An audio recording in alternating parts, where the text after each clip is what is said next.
Honestly, this is fine with me. Knowing things means more work. Well, I, for one, knew it was a party the whole time. Yeah, right, dude. I did! Then why were you crying? It was cold in there. I've got sensitive corneas. I told you.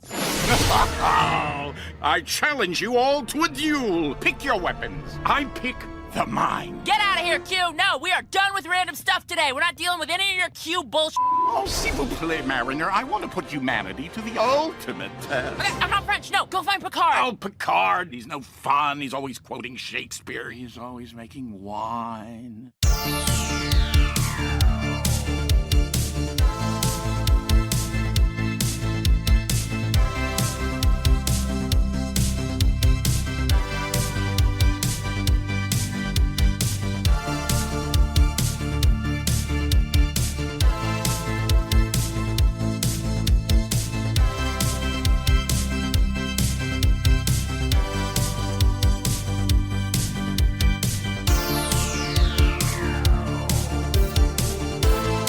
Welcome to Deep Space Pride, a gay Star Trek podcast. I am one of your hosts, Johnson Lee, and with me is Mike. Mike, say hello. Hi, Johnson. How are you today? I am exhausted. I spent a lot of times outdoors today walking, and I'm so tired. What about you? Wow, so you were outside exercising. This is unusual for you. It is. Well, I had people over, and they didn't want to be indoors. So I was like, all right, let's go somewhere. And then we ended up walking around Central Park, which is a block from me for the listeners who don't know where I live. Central Park is a block away from me, but I don't go there. Like I'm not an outdoor person. I think I go to Central Park probably once to twice a year. So we basically just meandered around the whole park. And I was like, where are we going? Is there some sort of goal here? Is there a destination? And they're like, no, we're just wandering around. I'm like, all right, that's fine. You know, you're my guest in the city. I mean, they live in Queens, whatever. But I'm like, sure, okay. You're my guest in the city, so tell me where you want to go. And then I really had to pee, and it started getting desperate. But we went to one of the restrooms in the middle of Central Park, and there was a line so far down. I was like, this is not happening. So we basically just rushed back to my apartment, and I relieved myself here. Anyway, I'm sure all listeners want to know all the details, but basically I'm exhausted. I mean, that is very that is very detailed. It's a lot of details. That is a lot of detail. But I mean, to your point, for a while no public restrooms were open. So if you went out, you kind of had to plan for that. Yeah. No, it's like a journey. So Right. What'd you do today? I caught up on some work. My week was crazy, and I still had stuff to do. And so I spent doing that. I worked this morning and this afternoon. So This morning I was asleep, as you know. I woke up yes. at 12:30. Yes, Yeah. I was already done one job, my second job, by the time you woke up. Yeah. I was tired. I went to bed at 4. Why did you go to bed at 4:00 in the morning? Because I didn't start working out till 1:30.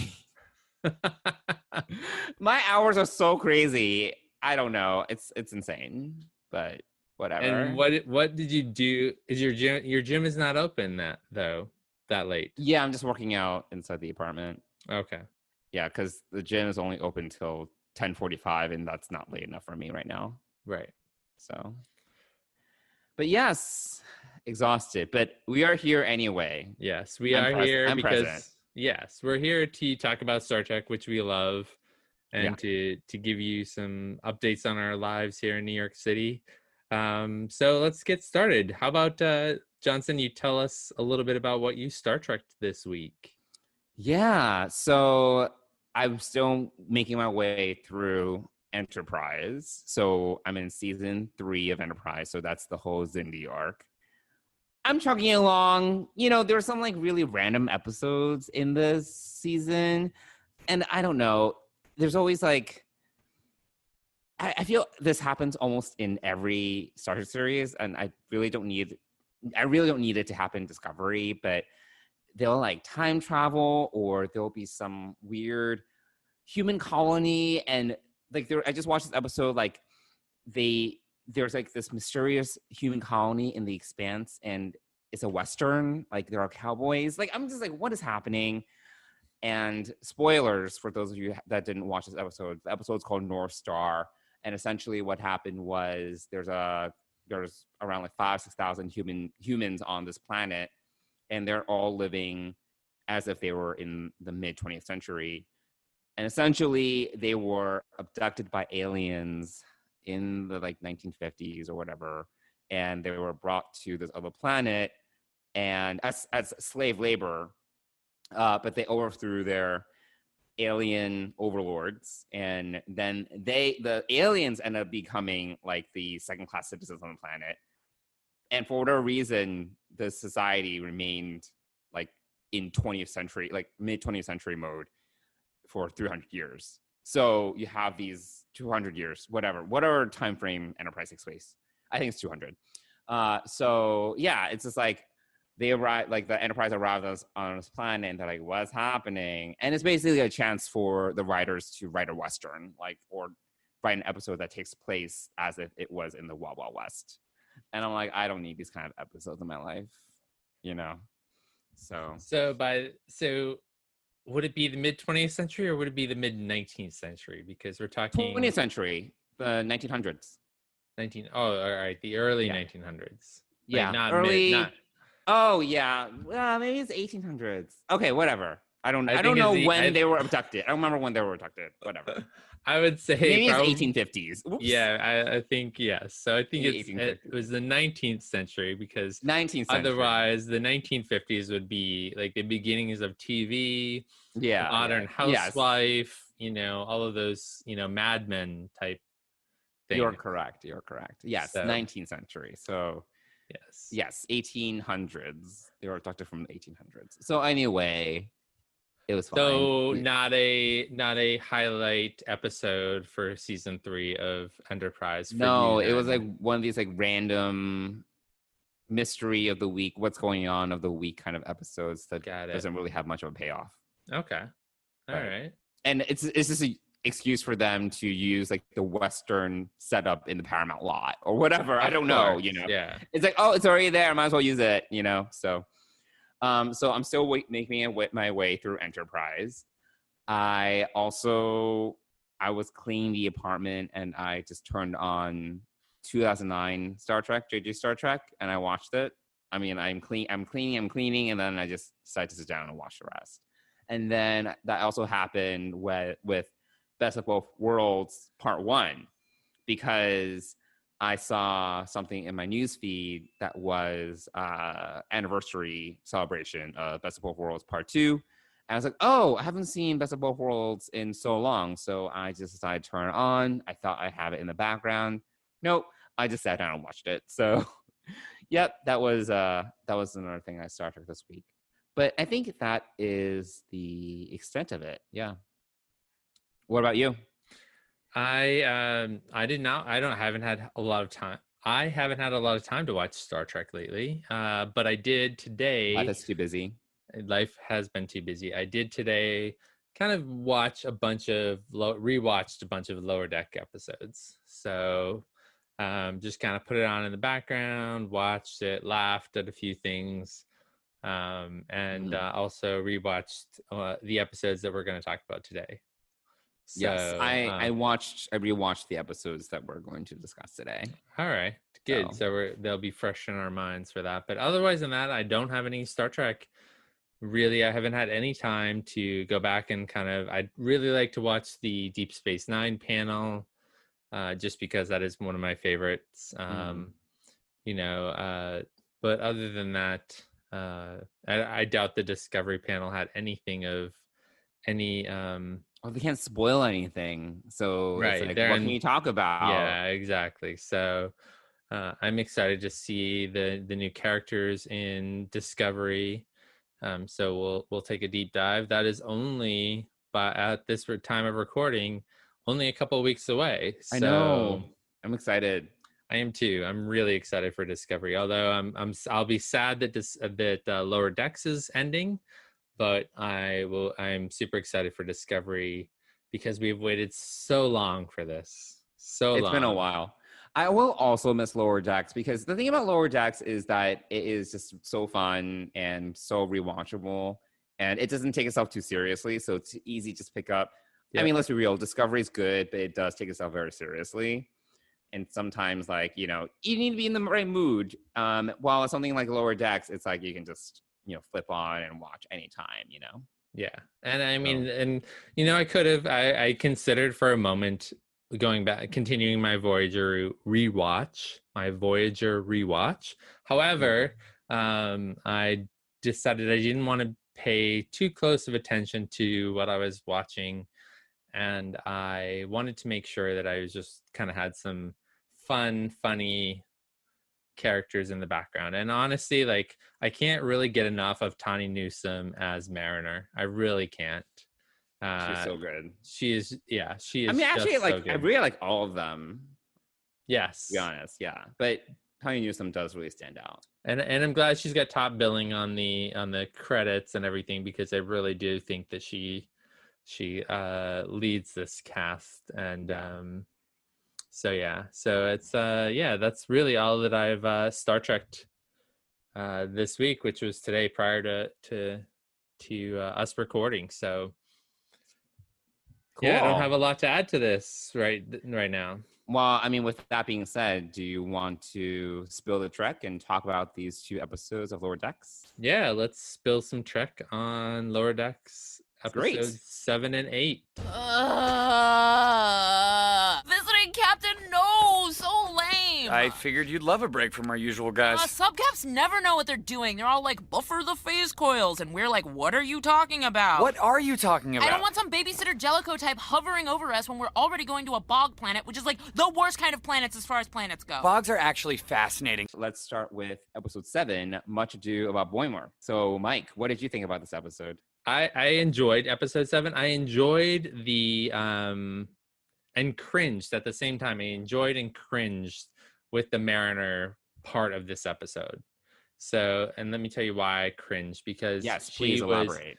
Yeah, I mean, so this is the episode about the babysitter captain, who actually turns out to be one of her friends. Yeah. And actually, one of the best quotes she has in the show is like, at the beginning, she's like not looking forward to this because she doesn't want some Jellicoe type babysitter captain. And that was just great. I mean, because and I think you really liked Jellicoe. I did not like Jellicoe at all. Oh, I'm fine with Jellicoe. I don't really feel strongly about him either way. I do feel strong. I did not like him in Next Gen.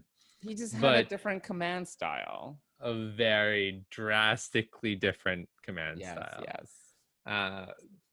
So I was cringing because her best friend was there, best friend from Academy, who's a captain already. And yeah, I was kind of dubious about that. I'm like, it takes a while to become a captain. Like, I don't understand, but whatever. Let's just. Well, I think so. Yeah, that's disbelief. Yeah, I agree that the timing seems weird, and here's why. Because, if we go back through this series, Boimler and Mariner have been friends for about a year and served together. So she's been an ensign for about a year. When we arrive at the Cerritos with Tendi, right? As kind of the entry to this series. So they've been together for a year as ensigns. I don't think that she hasn't been that upfront about her history. Like, obviously she's served on 5 starships. She's had multiple adventures. She's gotten stabbed and wounded several times. So we've learned a lot about Mariner's career. We just don't know how long it's been. She was a spy with a Klingon, all of these different things that she's done. So met the Ferengi in that episode. Right. So she's had a lot of meetings, and she's kind of this I would almost compare her to Indiana. She's the Indiana Jones of Starfleet, like without the archaeological bit, but she's kind of like the get into trouble, get out of trouble, like help people get out of trouble, kind of like have fights and do the tough stuff. And so she's had a pretty wide career. So I'm not surprised that, I'm imagining that would have taken a couple of years. And someone who's outstanding, like obviously her friend, became captain and probably got some opportunities that came up in career. I mean, trying to think. Obviously, Wolf 359 opened up a lot of career tracks, Or maybe the Dominion War. or that. Yeah, more important. Yeah, right. More importantly, I think more recently, More we recently, were the looking at the Dominion War timeline. opened up, a lot I'm of sure they lost a lot of opportunities. people. Yeah. So I think that's the timeline that we're kind of living in, is the acceleration to captain if you're a really good officer. And so I cringed at how she was reacting to, or acting. You mean when around. she was kind of doing poorly on purpose? Yes. Yeah. Yeah, I mean, I thought that was weird too. And I mean, when I was watching the episode, I was like, I don't understand why she's performing so poorly. And obviously at the end, she kind of reveals that she's doing it on purpose. But I don't know why she just didn't tell her friend, look, I'm not interested in, being part of your crew long term. I'm fine helping you for now. But that could have been a conversation and we wouldn't have had this episode. But maybe they want the drama. Yes, I think that the drama is the important part of it. But also I think that Mariner is not this kind of person who kind of would have that heart-to-heart with her friend. But I think it's also weird that she would mess up on purpose like that, personally, because I don't know. I feel that she has a lot of pride, and it just, I'm not, I would say, very egotistical, but when it comes to my work, I definitely take pride in my work, and it would be weird. I would not be okay, messing up on purpose, that's just a little bit odd to me. So I feel like that's her MO though. I feel like that's, she wants to be the captain of her own fate. And I think that she has so many people in her life that have tried to direct her one way or another. And certainly having a captain and an admiral as parents in Starfleet, gives her a leg up, and maybe she's really just trying to do this on her own. And I think sure that comes up in Moist Vessel when they're arguing. She wants to do things her own way, doesn't need her mom. Yeah, no, I don't disagree with that. I just think that the thing is, she's not also one to beat around the bush. You know what I mean? She's very honest. So if she's not interested in potentially joining, I don't remember her friend's name, unfortunately, the crew of the Oakland. The Oakland is the ship that her friend commands. I feel like she wouldn't put on this whole charade. It's so much work to have to actually mess up on purpose, to be honest. Actually, for her, I don't think it's much work, to be honest. I think it's how she's operates now, that it's so easy for her to do this, that it's actually hard for her. Well, no, it takes us. She needs to think about it. She was like, oh, I need to leave the tricorders in the transporter room and purposely mess up. Yeah. Or look stupid, or, she'll make it seem like I don't know how to use these magnetic boots. You have to think about how to actively mess up. Yeah, that's true. I don't know. I agree with you now. Yeah, that makes But the thing sense. is, yes, if she was just clear cut and to the point at the beginning, we wouldn't have the episode, we wouldn't have the drama. So yeah, so that's the Mariner storyline, which I actually enjoyed better than the Boimler storyline and the dog storyline. Yes, the one thing I did like about this episode is that you get Boimler and Tendi kind of sharing the same plot line. So even though they don't do that much together, at least they change up the dynamic a little bit, so that Mariner's kind of doing her own thing. I mean, Rutherford had nothing to do in this episode really, except the transporter thing. But at least you get kind of Tendi and Boimler in kind of the same boat. So I thought that was at least changing the formula. Yeah, it was. Yeah, I agree. It was a change of the formula for sure. The dog, I had no interest in the dog really. The dog was kind of weird and kind of freaky, and just it was kind of random. Random, yeah. Yeah. But going on about the Osler, which was a very unique looking starship that didn't look at all like a starship. It looked like some alien vessel, and the Adosian captain or officer who... Yeah, when they first show the Osler, I thought it was like an alien vessel. I thought it was an alien ship. Right. Until they docked with it, and then you figure it out. It's the Division 14 ship. Right. Yeah. Yeah. It definitely looked like an alien ship, and till you see the side of it, and it says NX Right. something or other. Mhm. Yeah. I mean, and obviously the Adosian officer is a throwback to the animated series where they had. Obviously, I've never seen the animated series, so And I it didn't have look familiar. only seen a couple of the episodes recently, so I haven't really gone back and watched it since I was probably a kid. But there was a bridge officer that was Dosian, right? Yes, he replaced Chekhov for whatever reason. Oh, Chekhov interesting. wasn't in the animated series. Oh, odd. Okay. So, yeah, so definitely a different dynamic in this episode as far as the change up of that. The only other thing that I think is really of note is the encounter Space at jellyfish. Farpoint. What? You were saying I said space jellyfish. Yes. And you said encounter at Farpoint. Yes. Essentially bringing back the whole scene from Encounter at Farpoint where the physical ship becomes an alien ship. Yes. So yeah, that was definitely felt like a callback. I don't know if Mike McMahon ever said specifically, but that's definitely a callback to Encounter at Farpoint. Yeah. So Totally. So yeah, that's I mean, I enjoyed it. In the end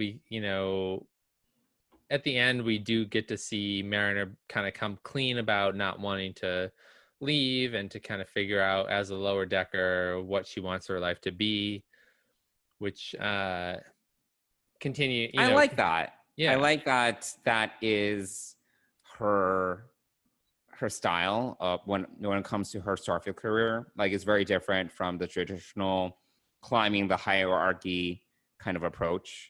Like you move up from being an ensign to a lieutenant or whatever. Like that's very typical. So I do like that she kind of goes to the beat of her own drum, and she doesn't care about her title, right? Like I really do like that, and she feels that she has this freedom to kind of explore who she is and to figure out what she's passionate about by just being an ensign. I did that's something that I really do in some ways, relate to, in that sometimes I can be very focused on my title and like my career path and whatever.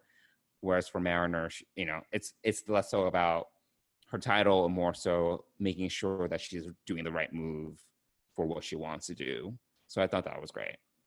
Yeah, she strikes me as someone who's kind of like a Jane Bond, like a female James Bond. She really does well in these like intense situations. Yeah. Like regular day-to-day stuff does not interest her, but when you get into this intense part of things, that's where she kicks ass. Yeah. And when I when think there's like danger or people's lives are at stake, she figures that out. Yeah, exactly. Yeah. So I think so that's kind of surprising. I mean, we obviously need her as part of Lower Decks, but I think that, you can sort of foresee, or it foreshadows possibly her going into Section 31 or, something along those lines where, well, she's done some, behind the scenes spying, obviously mentioned, the Klingon that she worked with for a while, and she's done some undercover work, and I think that I'm surprised that she didn't kind of stick with that, because that's kind of feels like her area, but we'll see. Let's see where she kind of goes from there. So yeah, do we want to give it a rating on our?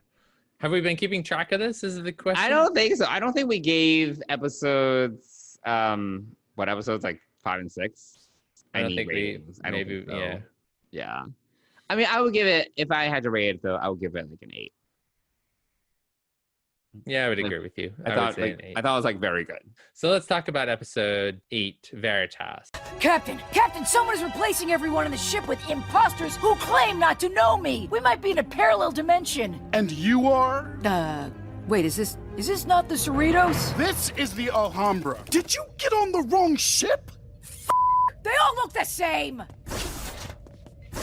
Who the hell was that? Johnson, what did you think about Veritas? Yeah, so I really liked episode 8. I thought that, first of all, I know I complained about the dynamic and the way in which some of the episodes are kind of getting very formulaic in our last recording. I feel that 7 and 8 were both good responses to it. Was like Mike Mann heard me from the future, and he anticipated that I would feel that the show was starting to get formulaic, and he would, change episode 7 for me, and then really change it up in episode 8. So I really liked that episode 8 was just completely different. Like you had all 4 ensigns in the same room. They all had to, and the story structure was completely different. In fact, it was so different, like that it was almost like throwing out the formula of what they've used so far. And it was taking on this whole like courtroom, like very classic Star Trek courtroom. Everyone's kind of recounting their stories. And I think that we probably had a courtroom episode in every series, more or less. Sure. The setting of this one, though, I felt like was a recreation of Star Trek VI, The Undiscovered Well, Country. at least the Klingon court. Yeah, it totally felt like the Klingon courtroom. Yeah.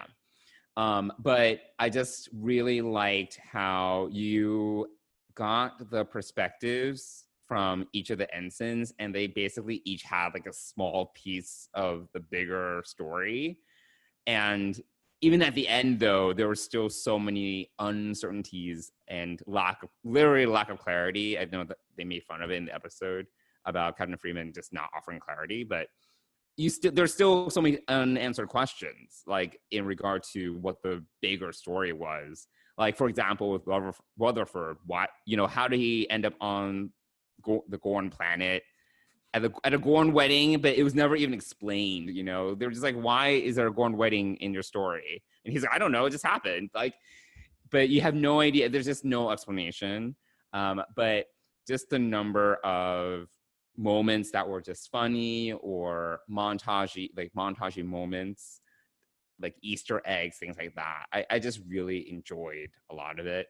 I really liked Rutherford's segment because there's so many things happened, like in between his blackouts, like going to this Vulcan museum to steal this ancient Romulan bird of prey. And it's like, what's happening? And then Tendi, obviously, her story connected a lot of the dots because she wanted this undercover mission, but certain details had to be redacted. So that was really funny. Like, she can review everything, but at least you started to get like what it was. And then, Boimler kind of does a great job kind of tying it all together. And he's like, look, like, we're just telling you what we know. And there's a lot we don't know because this is how it is. Like, we're lower decks. And we're just told what to do, and we don't know what we're doing, why we're doing what we're doing. And then I really liked when he was kind of giving his quote-unquote testimony, where you get this montage of scenes of the senior officers. I really liked the segment of Dr. T'Ana, where she's like, I think I'm in a parallel universe. No one recognizes me. And she was just on the wrong ship. Like, that was amazing. I love that. It was totally like a Dr. Crusher, like something's happening. I'm in a parallel universe. She was like, someone's replacing everyone. Like, some alien presence is replacing everyone on the crew. Like some classic trope, and nope, she's on the wrong ship. So there's just things like that. Obviously, the Q cameo, even though it was like really short, I thought it was great. It's just so random. So yeah, there's a lot to like in this episode, I would say. What about you? What'd you think? Yeah, I agree. It was a great episode. Probably one of my favorites of the entire season. And for all the reasons that you stated, from everything from the way that the story was written to how you learn piece by piece what happened, but you still don't know the whole picture, which is exactly how Lower Decks works. The Q piece was hilarious, especially at the end when they were all just done with all the bullshit that they had to put up with. And they were like, forget you, Q, go bother someone else. And he kind of chases after them and says, Picard's no fun. He's just off making wine now. Yeah. So it was, that was really fun. The memorable part about Tiana's visit to the wrong ship was, for me, it was the Shax's Butch lesbian. Yeah, but then Mariner and Replacement. Boimler were like bugs. Yeah, Like they were yeah, like bug exactly. species. I was like, Yeah. what's happening? It's so great. Yeah, so it was just kind of funny. That was really humorous.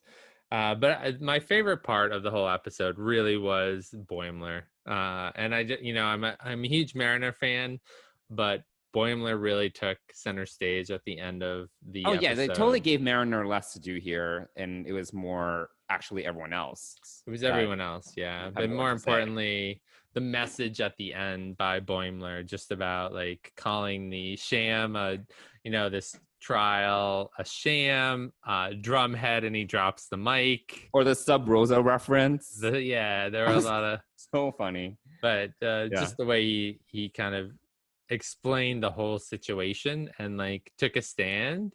He actually had some real balls in that episode, and that's what I really enjoyed the most, was kind of his little mini, probably a 1-minute speech where he kind of told everyone off and said, screw you, this isn't our fault, this is a sham. And then the lights come up and everything is kind of explained as to what's going on. But it's really enjoyable. I'd probably, like, right now, after we record, I would, if I didn't have to eat dinner or whatever, I'd probably go watch that episode again, just because it's hilarious and fun. Yeah.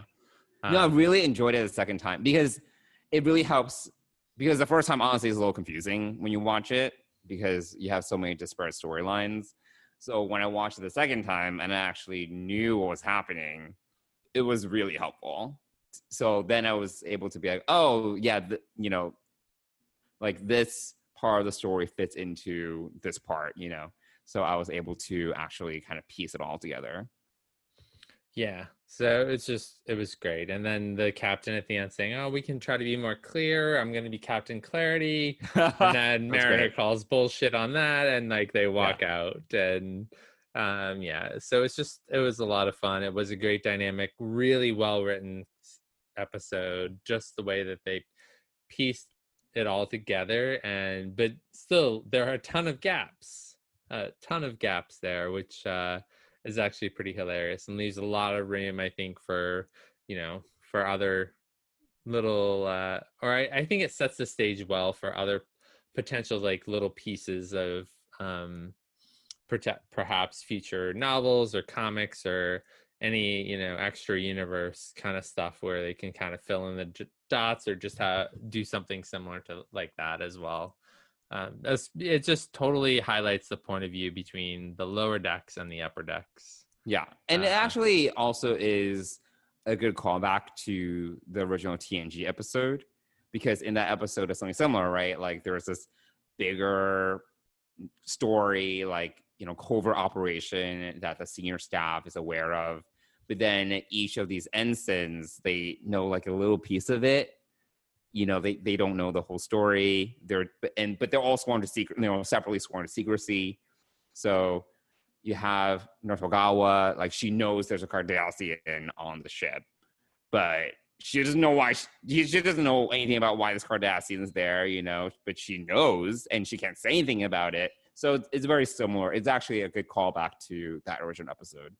Which maybe we should pull up the episode we did on Lower Decks that we recorded and maybe share it with our audience. Yeah, I mean that was a while ago. Who knows when that episode will see the light of day? But yes, that would be a good episode to eventually edit and have people listen to. Yeah, for sure. So I would give that episode a 9.5 for sure. Oh yeah, I was gonna say a 9. Yeah, 9. I would probably really make that one of the top 1 or 2 episodes of the season so far. Yeah, it was great. We all joined Starfleet to dive headfirst into the unknown. We're explorers. Of course we don't always know what's going on. Did Picard know about the Borg? Did Kirk know about that giant Spock on Phylos? Did Dr. Crusher know about that ghost in the lamp thing from the Scottish planet that she hooked up with that one time? That whole thing. You clearly want us to say that the captain and her crew messed up, but we simply don't have the full story, and that's the truth. Whatever they did, I guarantee you it was all for good. You have shown no evidence that they're guilty of a crime. In fact, I find you guilty of trying to take them down with this sham of a trial. Drumhead! So Mike, other than Star Trek, what else have you been watching, binging, reading? Well, so I've jumped on the Raised by Wolves bandwagon. Yes. Wait, what episode are you on? I am at the beginning of episode 5. So, Okay. So spoilers for people who are watching Raised by Wolves, the new HBO Max series from Ridley Scott. So what do you think so far? I'm enjoying it. I think it's really different. It's well written. Mm-hmm. It's a little slow sometimes, I have to say. Well, I think that again, it's it is slow at times, but it's also it keeps my interest because it's not a story that you can that you've ever heard before.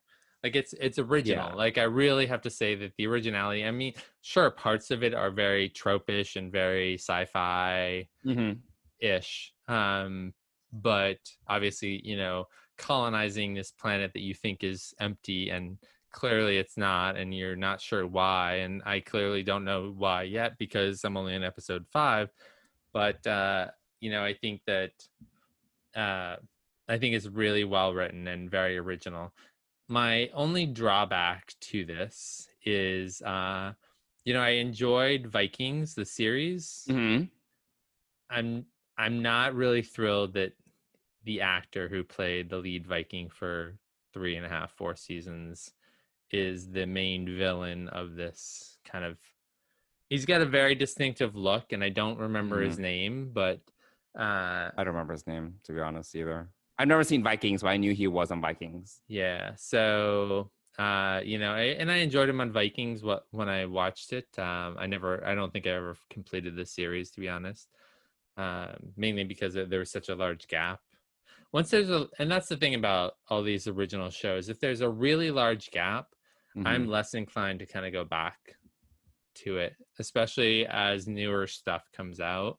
It's just hard. I mean, honestly, like working 2 jobs and having a life outside of all of that, it's hard to fit into a lot of TV. So you kind of have to pick and choose. And that's sort of probably, that definitely happened to Vikings. But bringing it back to Raised by Wolves, that's my least favorite part of this. I like his wife, or his fake wife, whatever, however you want to look at it. But at the end of episode 4 is when he kind of becomes the emperor, or like he starts getting visions. He saw vision, but he also they kill the head of the church, or Your Eminence. I don't know what his name is. So basically, now this church is being led by a heretic, essentially. Right. Which is really interesting. So, but what is interesting is that both he and his wife have fallen in love with the son, right? Who surrogate is son. Their surrogate son, right? The son of the people that they took over their bodies, they got reconstructed and became. So that's sort of interesting to me anyway. So there's a lot of little pieces to it. I'm just not super thrilled by the acting choice, but that's neither here nor there. That's just a personal thing about that. So I'm really enjoying it, but that's what I'm watching outside of that. I haven't started anything else because I've got kind of that going. We've got British Bake Off that's starting up on Netflix. So I've got plenty to watch right now for what little time I have to watch it. So what about you? You've already, you're well ahead on Raised by Wolves, if not caught up. If not, is the series over so I'm yet? caught up. I'm caught up to episode 9, so I'm a little bit ahead of you. I'm very ahead of you. I'm still enjoying it. Like I was saying, it can get a little bit slow sometimes. Yeah. Especially if you're just seeing them kind of like wander around. There gets to be a little bit more of that as the series progresses. Right. I do really appreciate though that it's an original story and it's not based on a book or a graphic novel. It's just its own thing. And I think given that nowadays, which it's rare, but it's also, the fact that it's such an original premise, and the way that's being executed is really sharp. I think it's really good. I like it a lot. So I'm watching that. I'm still watching The Boys on Amazon. I'm an episode behind. Are you gonna watch The Boys? I will. Yeah, I will definitely watch it. I just haven't fit it into the rotation yet. Well, yeah, you're busy. So yeah, so I'm still watching The Boys, still really enjoying it.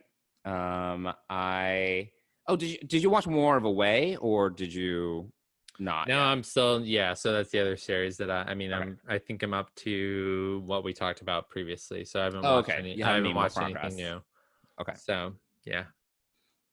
So yes, I'm trying to think what else. Oh, and also I'm still watching Lovecraft Country on HBO.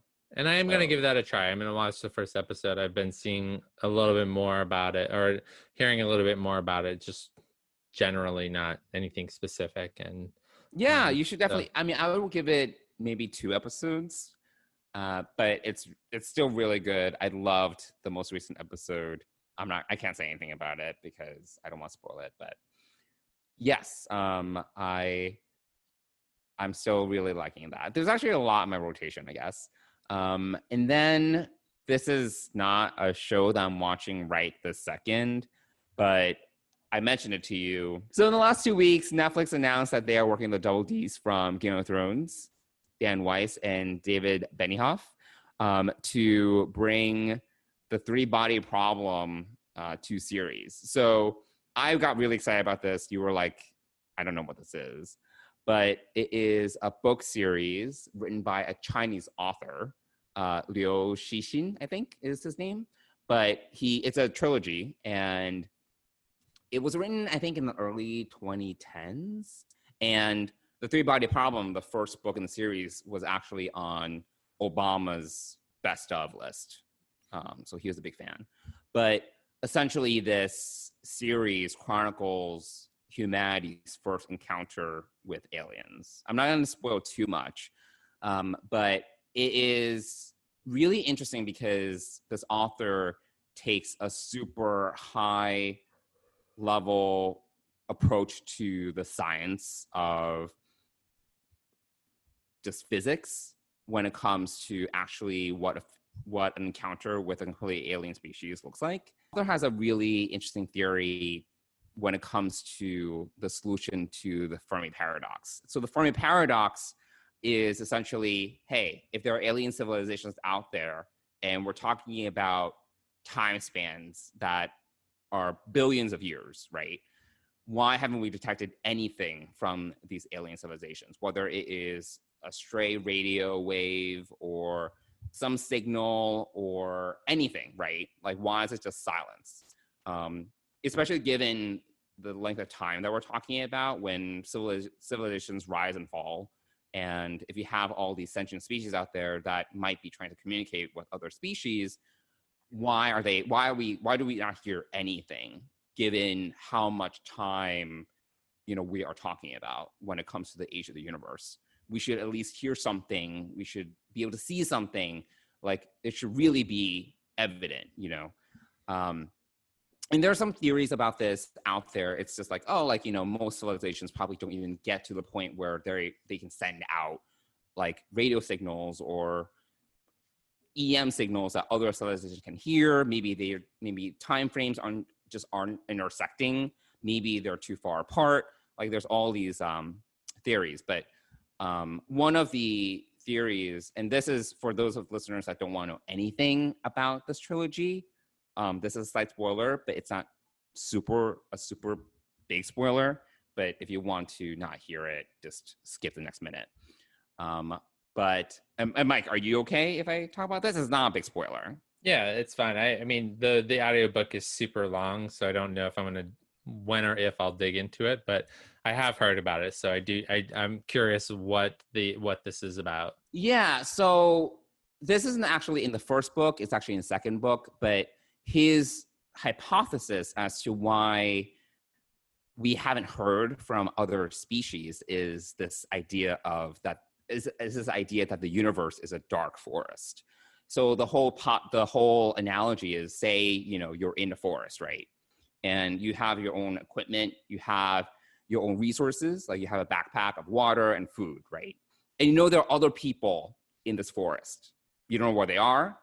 But what do you do if you're in survival mode and you have limited resources? What do? Do you scream and be like, "Hey, I'm here," or do you kind of stay quiet, right? So it's this idea that if you're a civilization on a planet with limited resources, do you want to broadcast and tell everyone out there, "Hey, we're here, come find us," or do you want to stay quiet and not say anything because you're afraid, you're concerned that if you just broadcast this idea that, "Hey, we're here, come find us," the pessimistic perspective here is that another civilization will come and want your resources, versus a more altruistic perspective, which is, if there are civilizations, if there is another civilization out there, they'll want to share resources and be mutualistic, So he posits that no, if there really are other civilizations out there, they're not going to want to let everyone know they're out there because there's this threat that you don't know who these other people, you might be in this forest and there might be crazy people out there. And the first thing that they'll want to do is take your backpack and kill you, because they'll just want your stuff. Interesting. I actually thought that that your explanation would be like, this is not unlike looking for a needle in a haystack, except in this case, the needle is a molecule of a needle. And that's part of it too. The vastness of space is so much bigger than we can even comprehend, that even though we're broadcasting out there or whatever we're searching, it's just an incredible vast amount of space that that's definitely part of it. But he explores kind of the psychology of whether you even want other people to kind of know you're here, right? Sure. Interesting. So, well, speaking of other books, I do have some other things that I have been listening to, and kind of in rotation. But the first one I wanted to share about was Murder by Other Means by John Scalzi, which is a really awesome follow-up to The Dispatcher, which he wrote a couple of years ago with Zachary Quinto. So we have a Star Trek tie-in right there. Narrates both of these. The Dispatcher, essentially, just to give you a really brief idea of what this universe is like, is or this world is like, is that you can no longer kill someone because they come back to life.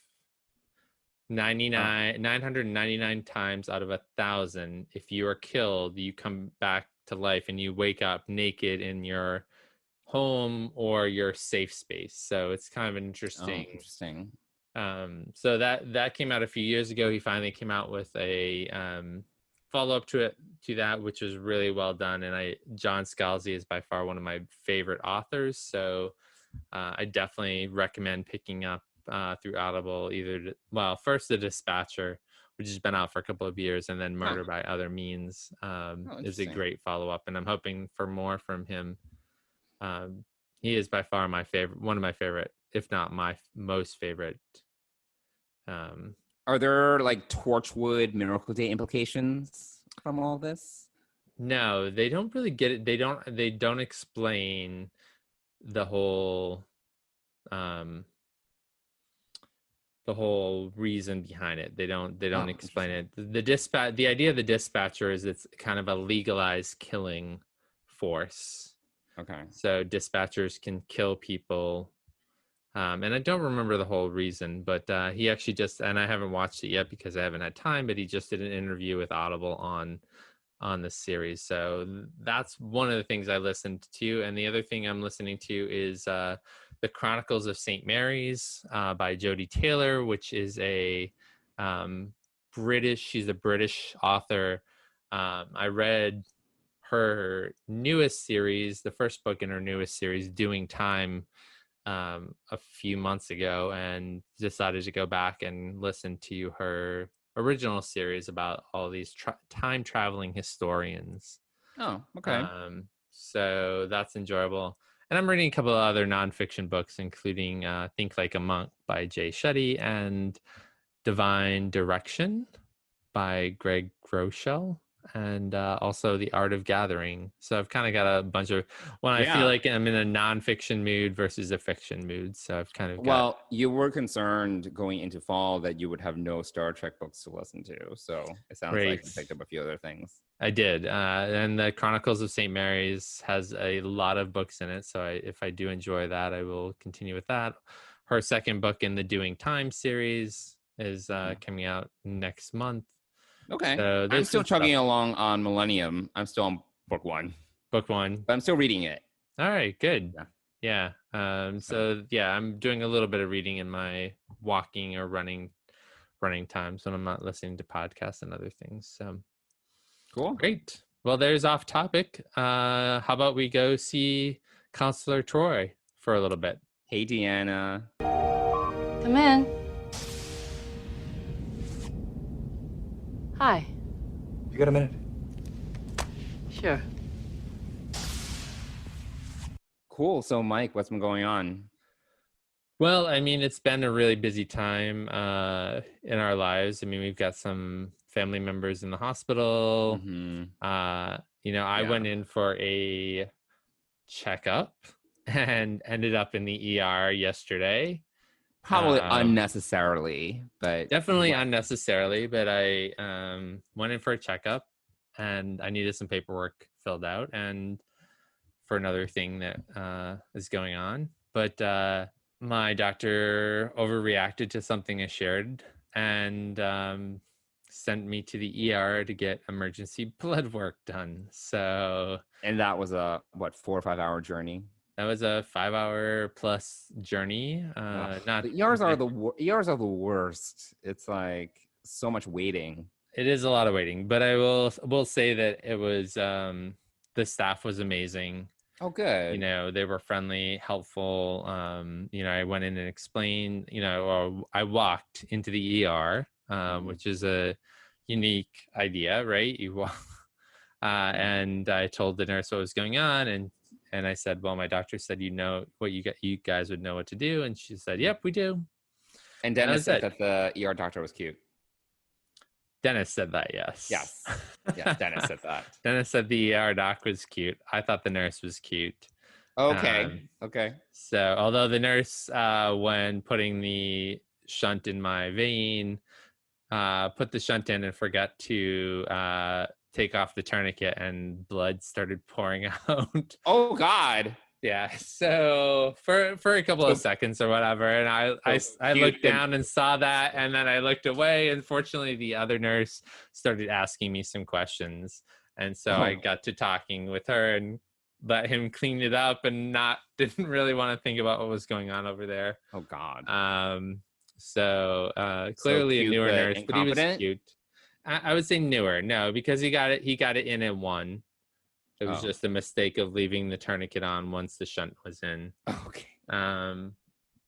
So anyway, because they needed to take a bunch of blood from me, so yeah. But you're okay. But I'm fine. Right. Yeah, my You're blood fine. work came back fine.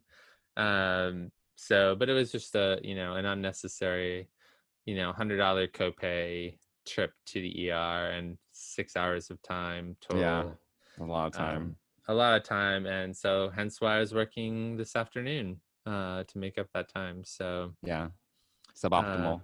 Suboptimal. So that, so besides, that there's been a little bit of too much hospital drama in our lives. Yeah. So we'll kind of leave it at that for now, but hopefully I was fine, and hopefully everything else will turn out fine as well. Yeah, hospital's no fun. Yeah, I mean, other than that, things are moving along. I mean, we're both busy with work, and it just life continues. So yeah. So what about you? What's going on in your neck of the woods? Yeah, so in the past week or maybe 2 weeks, I have started to try out Facebook dating. Dun, dun, dun. So yeah, I don't know how popular it is, but It's only available, I think, on the mobile app, but there is like a dating like function within the Facebook app. And I've known about it for a little while. I've never heard of anyone talk about Facebook dating. And I was like, okay, why not? So I updated my profile and I started to swipe a little bit. It's a little odd. Like I first of all, I don't know how many people are actually using Facebook dating. I've never heard of this before from anyone else. What's the thought process behind this? Is it like people who are single who are friends of your friends? Yeah. So it's friends of friends. So Okay. most of the time when you come across a profile, they'll say who you have in common friend-wise. So that's like the idea. I mean, that's actually the idea that Coffee Meets Bagel had. I'm not sure if how successfully they pulled it off, but Facebook just decided to do it themselves. Right. I mean, the thing I do like is that there's no paid aspect to it because, mostly on these other apps, if you're on like Tinder or Bumble or Hinge or whatever, there's usually like some sort of premium option that you can pay for so you can see who likes you, whatever. So there is none of that in the dating functionality within Facebook. So that I actually like because I don't like being hounded to upgrade or whatever. Right. Yeah. I mean, the only odd thing though is that I'm getting a lot of like Chinese people that only speak Chinese. So I don't really have much of a preference when it comes to race, but I do have a preference when it comes to language. So yeah, I have matched with some people that they'll be here in New York, and I'll message them and they'll respond to me in Chinese. I'm like, oh, I don't even know what they're trying to say because for our listeners, I am Chinese. However, my reading and writing skills is really poor. I can have a conversation. Like if I was to go to someone in Chinatown, like, and we start talking, I could have a conversation. My vocab isn't the best, but I can kind of figure out from context. I can get along and kind of figure things out. But I think the reading and writing- context is that you need to add is that you were born in America.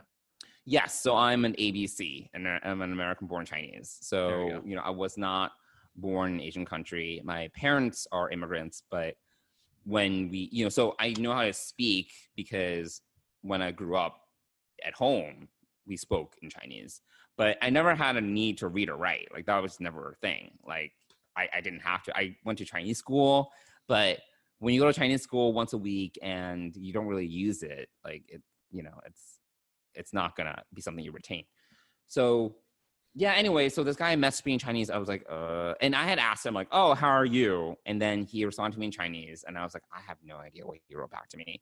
And I had to like Google Translate. I had to take a screenshot because you can't copy and paste the message. So I took a screenshot.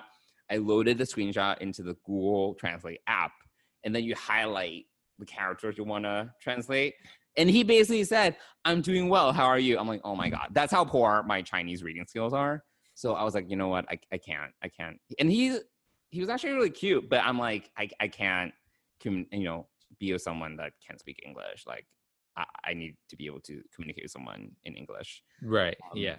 So yeah, no, and there were quite a few of those. So I ended up, because I didn't before, but I ended up in the language filters putting English must have, because yeah, I don't know why I was getting all these matches to people who only speak Mandarin. Right. So anyway, that's the only thing. Did that improve the results at all or no? I mean, it improved the results as in I now have like no matches, but but Okay, yes, there we go. theoretically, Yeah. There we go. So it did theoretically, improve it, sort of. yeah. So theoretically, it is functioning. So All but right. that's the only update. Like I'm just trying out a new dating app, and we'll see where it goes. Okay. So yeah. Well, there we go. Well, But that's it. Yeah, I think otherwise I'm okay. I think I was telling some people at work that I'm kind of just feeling this like general malaise when it comes to the world and things like that. That is now, I feel, our new baseline. I think I'm just trying to kind of combat that and continually putting things in perspective. But yeah, I mean, otherwise, I think things are pretty good. All right. Well, good. Yeah. Well, thanks cool. everybody for listening this week. If you want to reach out to us, you can reach us at deepspacepride@gmail.com. And on socials, on Twitter and Instagram, you can find us at Deep Space Pride. Cool. All right. So I guess next time we'll be talking about episode 9, maybe episode 9 and 10. So we'll see how how life our kind of- schedules go. Right. But yeah, we'll be talking to you all soon. Yeah, and by the way, since we're talking about episodes 9 and 10, that means that Discovery is only 3 weeks away. So we will be coming to you weekly with our Discovery thoughts and everything on Fridays right after the episode has aired. That is the goal. So we will be on time and ready to go for you to listen to us right after you watch Discovery. And we're definitely looking forward to that, not only for the new characters and our favorites Culber and Stamets, but also the rest of the crew, Saru, Tilly, Michael Burnham, and everyone else. So check us out on Fridays after Discovery launches in just a few weeks. Yay. Excited. All right. Well, thanks everybody for joining us this week, and reach out to us, DM us at our socials, or send us an email. We'd love to hear from you. All right. Bye, everyone. Have a great week, everyone. Bye-bye.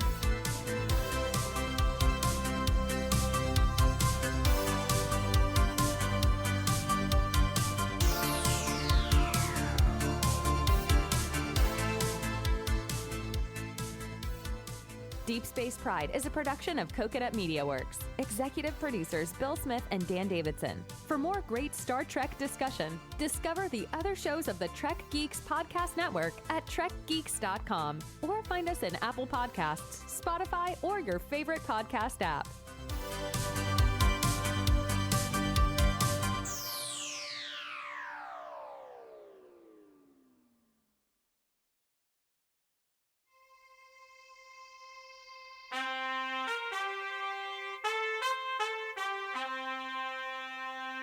Coconut.